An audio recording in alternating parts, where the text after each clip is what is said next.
Hey everybody, this is Modern Refugee. About 2.5 years ago, I did a video on my home defense AR setup. And it's been 2.5 years and a lot more bullets out of this gun.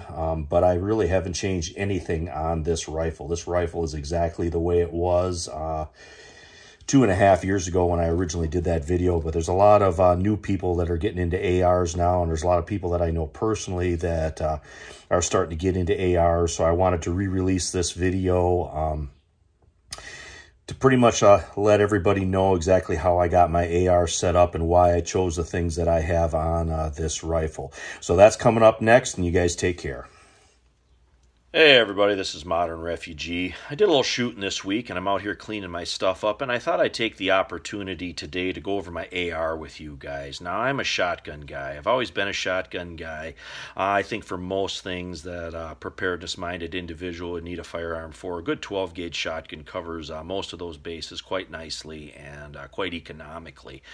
But there's some things that shotgun isn't as good at, and that's shooting at distance, and sometimes a large bolt-action rifle like a 7 mag is a little bit too much. And I think that gap in between there is where a good AR falls in quite nicely and covers those bases. I haven't had any military or law enforcement training whatsoever. I'm a bit of a self-taught shooter, and the gentleman that influenced me most in my shooting is the firearms trainer, the late Pat Rogers. I read everything that I could possibly read on him, and while he was still alive, he posted on different boards and treads and stuff, and I read a lot of his wisdom, and it kind of rang true with me, and I kind of followed his tutelage, so to speak. And unfortunately, he isn't with us anymore, but I really took to heart some of the stuff that he had to say. So that was kind of the main person that influenced me here on this rifle. And of course, I didn't have any training, so I kind of wanted to learn a little bit on how to drill and how to do different things.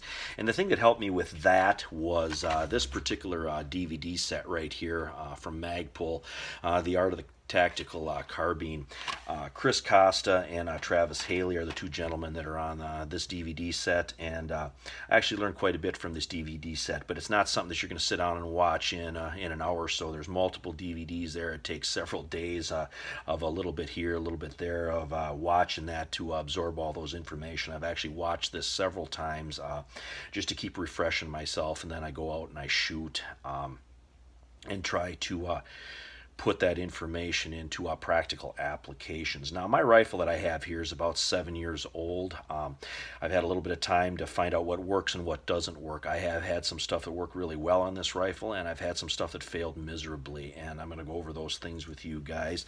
First thing here I'm going to show you is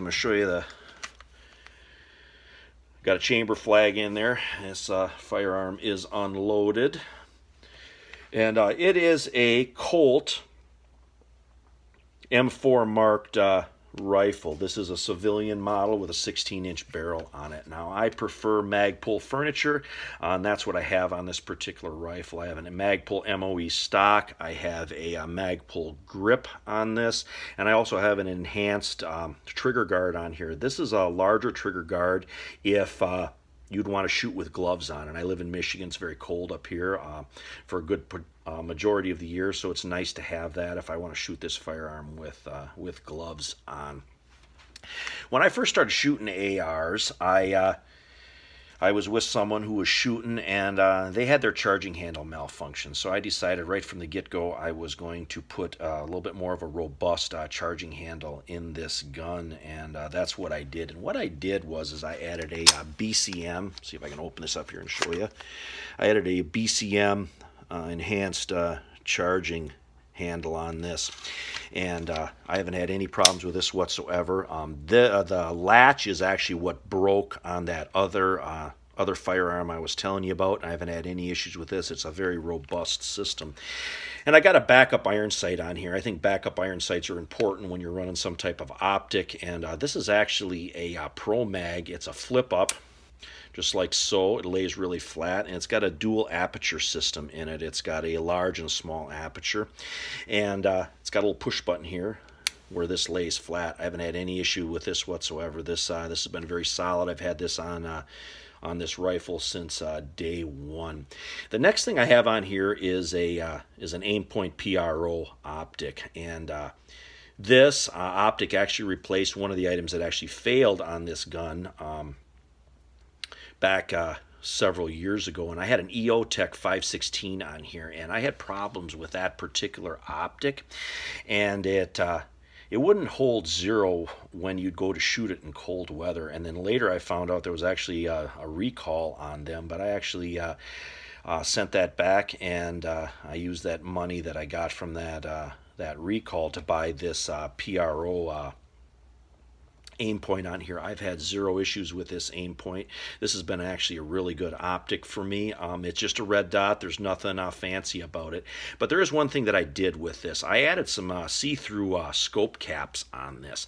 I actually like see-through scope caps quite a bit, especially, you know, it's snowy, cold up here. You're using this out in the woods and whatnot, and you can get stuff on your scope quite easily. So I like having these caps on there, so if I would get something on my optic, like snow, mud, something like that, I can actually flip these up and I get these out of the way. But I can still shoot through these because these are the see-through ones. It was about a $20 upgrade on this particular optic right here, and I think it was well worth it. I like the Aimpoint because you put the battery in on it, and you turn it on, and you just leave it on. You never shut it off. And I've actually replaced the battery in this about every year. I'll put a new battery in it. Never had the battery die on it whatsoever. It's kind of designed to be on all the time. And kind of moving ahead here on my rail. This is a Black Hawk rail that I got. This rail has been actually really good to me. I had another rail, kind of a more of an off-brand rail that I had on here originally, and that rail actually failed. Where the two halves bolted together, the threads pulled through after I started using it, and the rail loosened up. So I actually got rid of that rail, and I went with this Black Hawk. And I've been fairly happy with this Black Hawk rail ever since. Very solid, haven't had any issue with this whatsoever. And I do like a vertical grip on here, and this vertical grip is a GG&G. GG&G is kind of like Magpul and Aimpoint for me. It's one of my preferred accessories for rifles. It's very robust, and I enjoyed ordering stuff from these guys and talking to these guys on the phone and stuff. But I actually like the little stubby grip on here, and I'll show you why. Because when I hold this rifle, I hold it like so, and it's kind of a hand stop for me when I hold this particular gun, and it also gives me kind of a real solid grip. But then that gets into my next accessory. I got a Surefire Mini Scout on here, and I also have a cloud defensive light control system that holds the pad from the Surefire right in here. So when I naturally grab this rifle, my thumb's going to lay on the exact spot where I can turn my light on, just like so, and I don't have to alter my grip whatsoever. For a lot of years I had the grip with the thumb on the thumbtail cap on the flashlight, and that I didn't really care for that because I'd always have to readjust my grip to turn my light on. I didn't like that. And this right here is a much better system. I can just kind of show you there. I don't have to adjust my grip whatsoever to turn my light on. So that's kind of basically the basics on this rifle. I don't have any special safety on this. I haven't done anything with a trigger. This is just the stock trigger on this. I haven't had any issue shooting this the way it is. I got a couple other things here on the workbench that I want to mention to you guys. Probably the item that failed me most was this right here. And what this was at the time was a single point sling attachment. And this was to slide over your buffer tube. You clamp it down, and then you could clip a sling in here.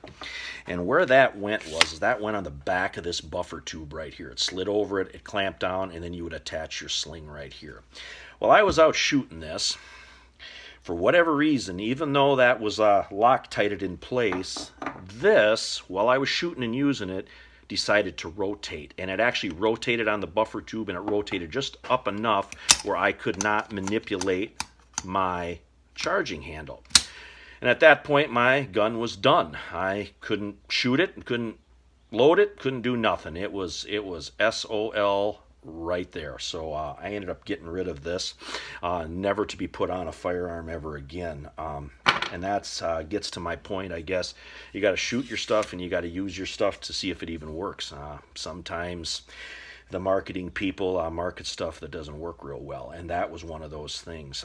So I don't like anything around this part of my rifle anymore. I don't have any sling attachments or anything that I want up around this because I'm afraid it's going to interfere with this. So my sling I actually put through here, and then I actually clip it in here when I need it with one of these guys, kind of leading up to the next thing here. And what this is this is the a push button swivel. You push on this here, I can pop it on, I can take it off, and then like I said, I mount my sling back here on one of these slots that are already in my stock.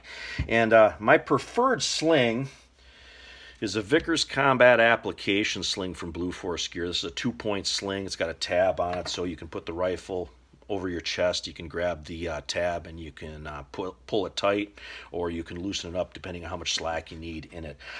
Generally around the house I don't have a sling on the gun, but when I go out and I shoot and kind of mess around and run around and do different drills and stuff, I like having a sling like this on the gun. So sling isn't always on the gun, but it's always around by the gun if I need to put it on.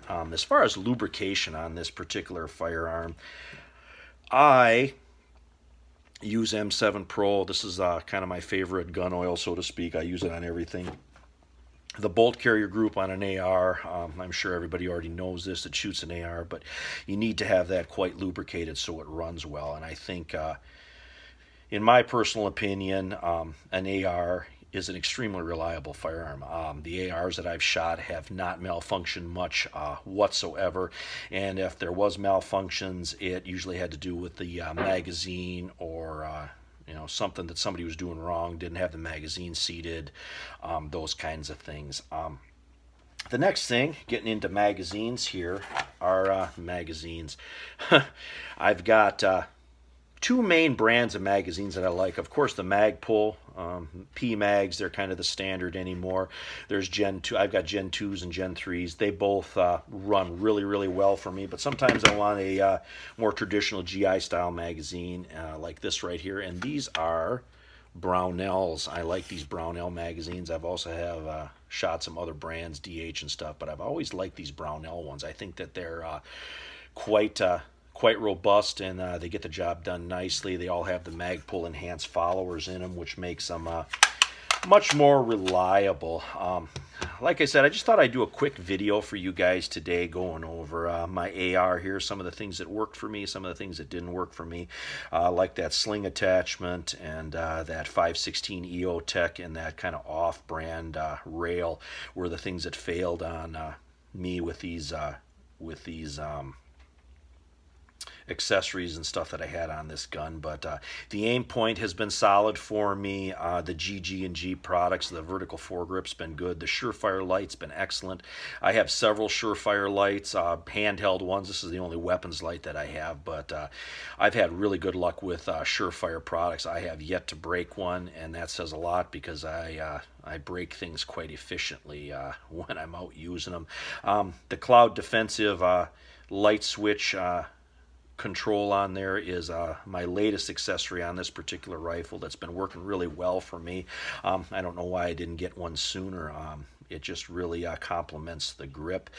Don't have really anything on the rails. It's just a standard Picatinny rail on there. I do have a small piece on the bottom where my, I'll show you real quick, do have this small piece right here on the bottom that kind of protects my hand from getting banged up if I'm getting real aggressive with this guy when I'm running it. But other than that, I don't feel I need anything up on these. I haven't had any reason to, I guess, grab up there when I'm grabbing up here. So I don't really have anything on this these portions of the rails. Like I said, the Colt has been really good to me here.